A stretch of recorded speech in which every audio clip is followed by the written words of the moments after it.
It was a rigorous process to interview. And I made it through many panels and so forth. They told me their pain points. They said that my office was, known as being a little too woke. And this isn't terms I was using, this is terms they use. And that some of the teachers felt alienated from it because they were accused of being racist or being bad teachers.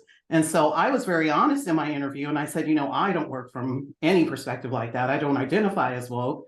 I told them, what I do is I try to bring together divergent and diverse opinions and viewpoints and worldviews and identify commonalities and points where we can all agree on to best support students.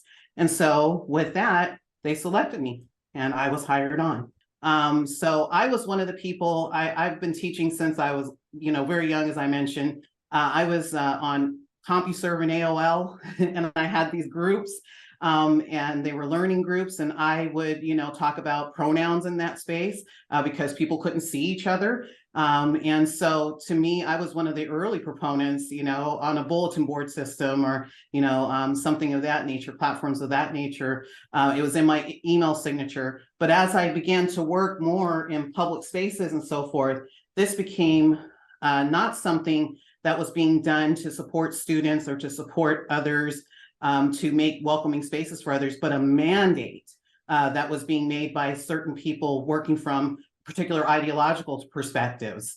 And it wasn't being done to help people. And actually, many of my friends who are, trans activists and non-binary people, actually said, all of this makes me feel uncomfortable because I'm constantly being demanded to state my pronouns, and it's like a mandate even upon me.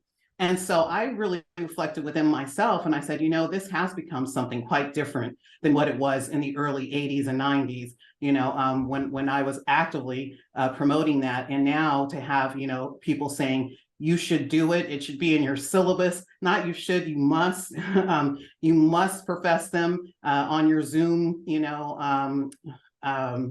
tile, in your profile, on your learning management system, everywhere. Anywhere, you must do it. Whenever something becomes a mandate like that, it becomes questionable to me. And I encourage people to think critically at all times and to think about, what they're seeing, what they're hearing, and what people are saying, to them and why. When it becomes something where we're just virtue signaling or doing things, to show that we align with a certain ideology, that's something that I can't stand by. And I was accused of not being gender inclusive for not using the terms Latinx and Filipinx. And as I came into the environment, I noticed that my school was using these terms, but they weren't part of any data collection of the state of California.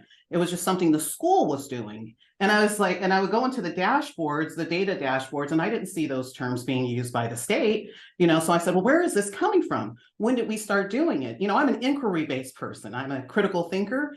And, when I asked those questions, that became a reason for me to be viewed as a pariah, literally. Just saying, when did we start using this? Why are we using it? And I shared with folks that in my background of teaching in 10 years in largely Spanish-speaking communities, I had never heard that term. And the people I worked with, the working class people I worked with, it didn't originate with them from what I could tell. So I was saying this seems to be a form of cultural and linguistic imperialism, because we're literally trying to put English-speaking language norms onto a beautiful language and culture. And why are we doing that? And why are people agreeing to that? So me asking those types of questions got me labeled as a right-wing extremist, which is very strange. It got me labeled as, someone not to work with, non-gender inclusive, and all of these other terms. It's just like it became this instance of wanting to show that I wasn't fit and, that I didn't belong.